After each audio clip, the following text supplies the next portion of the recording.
Hey everyone, thanks for stopping by. Today we're going to be checking out the Nudist challenge. I've seen a lot of talk about how easy it is with heirloom gear, full enchants and stuff, so we're going to do a no gear challenge run.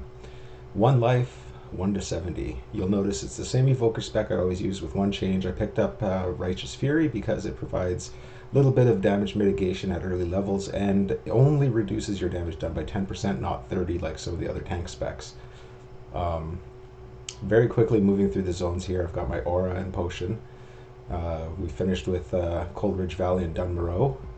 Then we head off to Stormwind. There's a couple of easy quests in Stormwind that provide some free XP.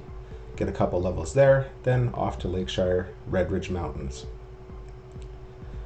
We got over here and I noticed something here, so I asked about it.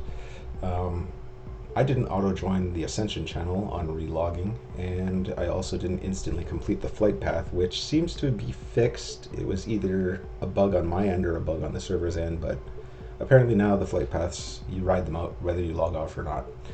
Showcasing some of the more, I wouldn't say difficult, but more difficult fights here. We've got Belly Grub, he died right away. There's the Murlocs taking a hit from their frost bolts. You can see how powerful this spec is considering I still have no gear. I do have my weapons, of course, and Flame Tongue weapon.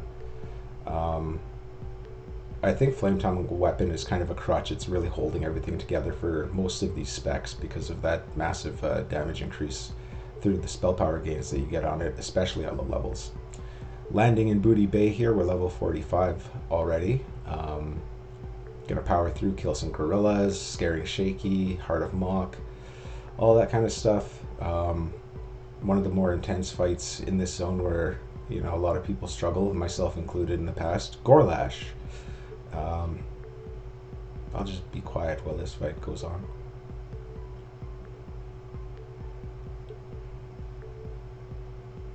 And you can see based on the damage he does to me, like you have to be able to pump out the DPS to drop him quick, and that's where Evoker comes into play so well.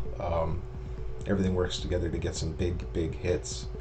Quite a bit different than the Shadow spec that I usually do for farming.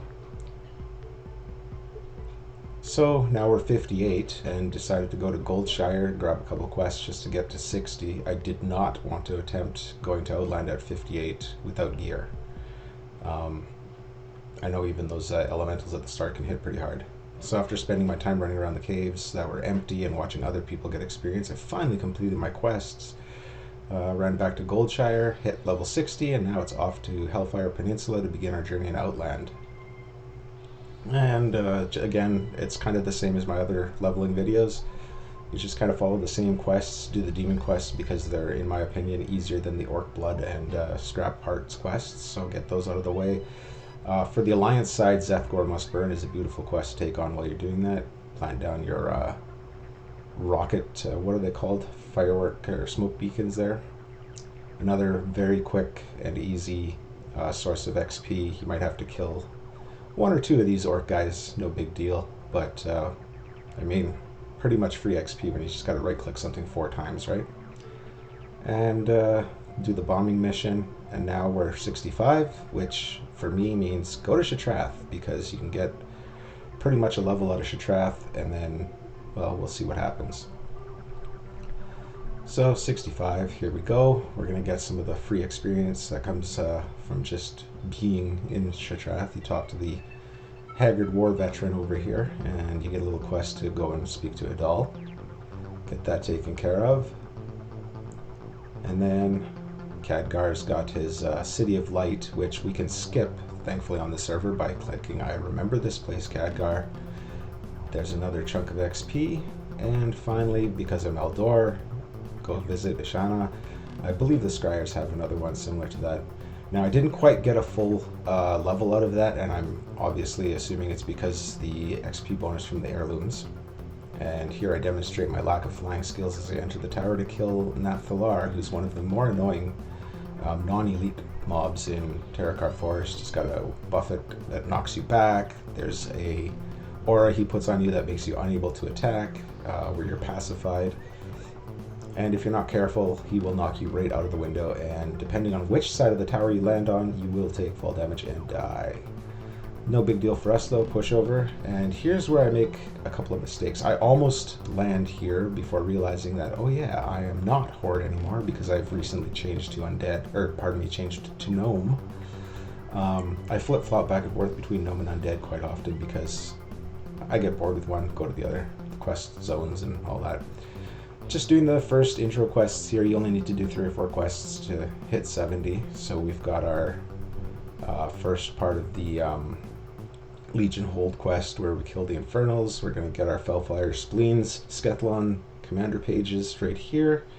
And of course the Everburning Ash. I don't even bother picking up the Put on Your Knee Pads one because killing 20 Shadow Moon wildlife, we're not going to hang around here for that long.